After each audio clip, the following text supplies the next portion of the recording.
প্রিয় বন্ধুরা, আশা করি আপনারা সবাই ভালো আছেন। আমি ভাই সবাইকে আমার আত্মীয় স্বজন যারা আছে সবাইকে আমি আমি ভাবছিলাম যে এটা আমার কাছের লোক। কিন্তু ভাই আমি যখন বিপদে পড়ছি তখন দেখলাম আমার কাছে আত্মীয় স্বজন দূরের কথা, আমার রক্তের মানুষের সেটা জায়গা, এটা বাস্তব প্রমাণ পাইলাম আমি বিপদে পড়ানোর কারণে। এটা আসলে ভাই যখন বিপদ আসে পাশে কেউ দাঁড়া না, আমি দেখলাম আমার পাশে আয়া আমার এক এক মা দরুনি সে আমার কাছে ধরে আসলো।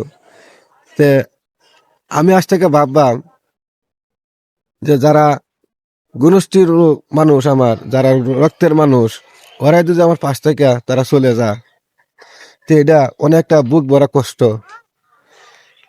তারপরেও আমি মেনে নিলাম আমার মা দরুনি সে ঠিকই আমার পাশে আসা কিছু না দিতে পারুক, আমার মাথাটা মুখটা হাতায় দিছে। আমি হেন থেকেই আমি শান্তি হলাম। তবে আমি বুঝলাম একমাত্র এই পৃথিবীর ভিতরে একমাত্র মা আপন। আপনারা আল্লাহ যাই কমেন্টে বলেন বলে থাকেন।